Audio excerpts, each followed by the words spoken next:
Olá, meu nome é João Pedro, estou aqui com o Everton.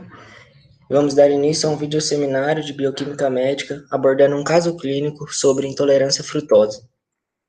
Sobre o caso, menino de 3 anos deu entrada no setor de emergência após vários episódios de vômito e letargia. Seu pediatra estava preocupado com seu desenvolvimento e uma possível falência hepática, além dos episódios recorrentes de vômito e letargia. Após a história ter sido cuidadosamente investigada, observou-se que esses episódios ocorriam depois da ingestão de certos alimentos, principalmente aqueles com alto conteúdo de frutose. O açúcar no sangue do menino foi avaliado no setor de emergência e apresentou um nível muito baixo. A partir disso, conseguimos extrair certos sinais e sintomas. Os sinais identificados pelo médico são a hipoglicemia e a letargia. Já os sintomas referidos pelo paciente é a crise de vômito, em jargão médico, a hiperêmese. Esse quadro de vômito e letargia é principalmente pós-prandial em relação à ingestão de alimentos ricos em frutose. E os riscos já indicados pelo médico, é a falência hepática e o menor desenvolvimento. A partir disso, conseguimos traçar já certos diagnósticos. O diagnóstico de intolerância à frutose, também conhecida como síndrome clínica de intolerância hereditária à frutose. Essa é uma desordem genética autossômica recessiva, caracterizada pelo distúrbio no metabolismo de carboidratos causados pela falta da enzima aldolase B, gerando um acúmulo de frutose no organismo, acarretando um bloqueio da formação de glicogênio e a sua conversão em glicose. Esse quadro gera certas consequências, entre elas a síndrome hipoglicêmica, a síndrome do intestino irritável, e o seu não tratamento pode levar a uma síndrome de toxicidade crônica. Auxiliando para o diagnóstico, temos certos exames laboratoriais. Entre eles, o padrão ouro é o teste de hidrogênio expirado. Esse teste consiste na medição não invasiva de hidrogênio expirado inicial. Após isso, é feita uma ingestão de frutose pelo indivíduo, seguido de recoletas do hidrogênio expirado. O teste é positivo quando há um aumento do hidrogênio na respiração superior a 20 partes por milhões em relação ao jejum em até 1 hora da ingestão da frutose. Essa alteração da quantidade de hidrogênio expirado é causada pela fermentação de bactérias na mucosa intestinal, já que a frutose não é metabolizada pelo próprio organismo. Na tabela, a gente consegue ver a linha vermelha como valor de referência para esse caso, e em torno de 1 hora há essa positivação, sendo a parte por milhão de hidrogênio expirado muito superior ao valor de referência. Outro exame muito pedido é o EAS, o famoso exame de urina. Nele vai ser feita principalmente uma pesquisa de frutose na urina. O valor de referência para a frutose é negativo, sendo o teste positivo caso encontre a frutosúria. Além disso, o EAS também consegue identificar o aumento do pH urinário e um aumento na secreção de fosfato, gerando a fosfatúria, sendo maior que 1.300 miligramas por dia. O valor do pH da urina varia entre 5,5 e 7. No caso da doença, o pH vai estar mais alcalino, superior a 7. E o valor de referência para o fosfato na urina é de 400 a 1.300 miligramas por dia, sendo no caso encontrado a fosfatúria. Além disso, temos o teste de tolerância à frutose. Nesse teste, vai haver uma infusão endovenosa de frutose no indivíduo. O teste é dito positivo quando há um quadro de hipoglicemia no indivíduo e uma queda acentuada e prolongada do fosfato inorgânico plasmático.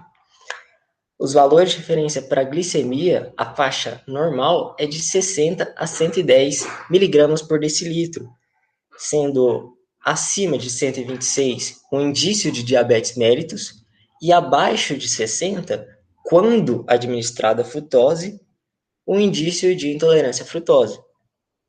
Já o valor de referência para o fosfato plasmático, ele varia de acordo com a idade.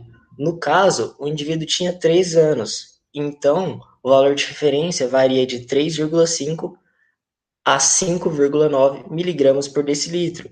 No caso, o indivíduo teria um valor abaixo de 3,5. Outro exame muito importante é a biópsia hepática. Ela consiste na retirada de uma amostra tecidual do fígado, seguida de uma análise histológica e enzimática, para determinar a atividade da aldolase B. O teste é dito positivo quando se tem a aldolase deficiente. No quadro, a gente consegue identificar a aldolase como um valor de referência de 4 a 12, sendo o nosso indivíduo apresentando 0,4, caracterizando a deficiência. E na análise histológica, conseguimos ver a esteatose intensa do tecido hepático. Esse exame, apesar de ser muito específico, ótimo, ele é um tanto evasivo. Por isso, ele é bem evitado na prática médica. E por fim, temos os testes genéticos. Eles consistem em uma pesquisa por variantes patogênicas do gene ALDO-B, produtor da enzima aldolase B. Utilizando da técnica PCR, há uma ampliação seletiva do DNA para que seja feita uma análise sequencial do gene, tentando identificar pequenas deleções, inserções ou duplicações intragênicas e variantes sem sentido. Então, ao aprofundar no estudo da intolerância à frutose, a gente pode definir esta doença como um distúrbio do metabolismo de origem genética, é uma herança autossômica recessiva, ou seja, para o indivíduo desenvolver a doença, ele precisa de herdar genes mutantes de ambos os pais, e essas mutações estarão presentes no gene conhecido como ALDO-B. Só que as mutações que ocorrem no gene ALDO-B, elas irão afetar uma via metabólica específica, a via de metabolização da frutose. Por isso que essa doença acaba sendo classificada como um erro inato do metabolismo, em decorrência da deficiência enzimática que a gente vai estudar. Com isso, a gente acaba chegando ao X da questão, no ponto-chave.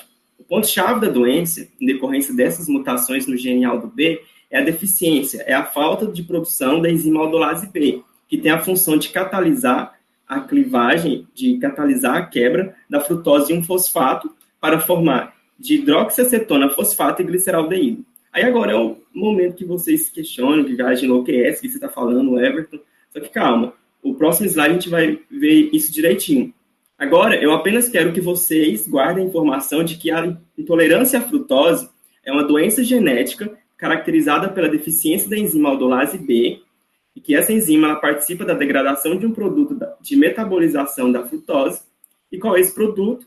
É a frutose 1-fosfato.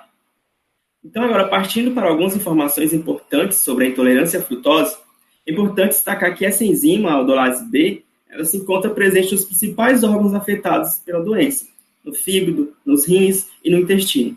Por isso que podemos observar manifestações sintomatológicas, digestivas, manifestações hepáticas e manifestações renais. Nesses órgãos, é neles que a frutose ela será convertida em intermediários das vias glicolítica, que é aquela de degradação da glicose, e gliconeogênica, de formação de glicose. Só que a aldolase B, ela não consegue sozinha transformar a frutose em intermediários da via glicolítica e gliconeogênica. Ela vai precisar da ajuda de outras enzimas, que é a frutossinase e a triose-sinase. Bom, essa imagem aqui eu não coloquei com o objetivo de causar nenhum espanto em vocês, mas eu gostaria que prestasse bastante atenção para que possam entender direitinho a parte bioquímica da doença. Não vou aprofundar muito, só vou explicar o básico. Tentei simplificar ao máximo mesmo a parte do metabolismo dos carboidratos que a gente encontra no mapa metabólico. E como falei, não coloquei tudo, coloquei um breve resumo mesmo. Então, primeiro, de preto, no canto direito da imagem, a gente observa a parte da via glicolítica e gliconeogênica bem resumida. Até então, que representei até o piruvato. Eu até pulei várias reações do 3-fosfogliceraldeído para o piruvato. E do lado esquerdo da imagem, podemos ver a questão de metabolização da frutose, representada por letras na cor verde e focando nos rins, no fígado e intestino, os quais são os órgãos que encontramos a enzima aldolase B, que é o ponto-chave da deficiência enzimática da doença. Seguindo o raciocínio, Vamos imaginar um indivíduo consumindo algum alimento que contenha frutose, como uma fruta, por exemplo. Aí ele vai consumir essa fruta vai ter a frutose.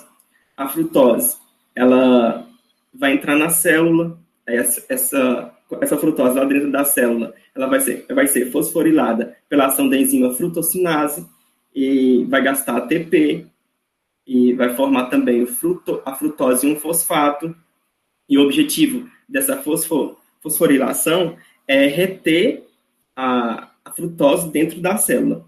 Aí a frutose 1-fosfato, ela será transformada em dihidroxiacetona fosfato e gliceraldeído, pela ação da enzima aldolase B. Aí, essa dihidroxiacetona fosfato, logo ela já é transformada em 3-fosfogliceraldeído e entra na via glicolítica ou gliconeogênica. Só que o gliceraldeído, ele vai ser transformado pela ação da enzima triose-sinase, gastando o ATP, vai acontecer essa fosforilação, para formar 3-fosfogliceraldeído e também entrar na via. Mas aí, o que acontece na intolerância à frutose? Nessa doença, nós temos a ausência da enzima aldolase B. Então, se não temos a aldolase B, a frutose 1-fosfato, a gente não tem a aldolase B, que está de roxo aqui marcado com estrela, então a frutose 1-fosfato, ela não é metabolizada, essa via que é interrompida, e a consequência é se acumular nos tecidos. E se uma pessoa consumir algum alimento que contenha muita sacarose aqui, o que vai acontecer? Vai dar o mesmo problema, porque como a gente viu, a sacarose ela é um disacarídeo formado por glicose e frutose. Então, vai afetar o paciente também, porque tem a frutose nesse esquema. E se uma pessoa consumir sorbitol, que é um adoçante substituinte do açúcar, o que acontece? Vai dar merda também. Porque, como a gente pode observar nessa pequena representação do mapa metabólico, o sorbitol vai entrar na via de metabolização da frutose e o estrago está feito, se não tem a enzima que é a aldolase B. Então, a gente vai observar a hipoglicemia, que é um principal sintoma, porque as elevadas concentrações de frutose 1-fosfato vão inibir a produção de glicose. Vamos observar também a diminuição dos níveis intracelulares de ATP e fosfato inorgânico, porque a velocidade de fosforilação da frutossinase é muito alta e vai consumir muito ATP. Além disso, podemos observar também a presença de lesão hepática e renal, porque a acumulação de frutose 1-fosfato nas células provoca a formação de precipitados tóxicos que danificam as células e pode causar uma possível falência hepática, como é levantada a hipótese no nosso caso clínico. Então, como a gente viu no nosso caso clínico, os sintomas vão aparecer quando o paciente consumir algum alimento ou bebida que contenha frutose, sacarose e sorbitol.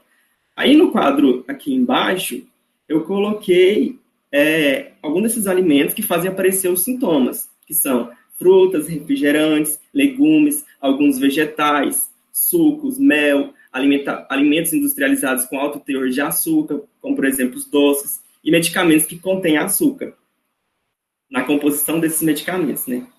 Agora, outro aspecto importante para ser discutido é a abordagem clínica das crianças com intolerância à frutose, que é o foco do nosso caso clínico também.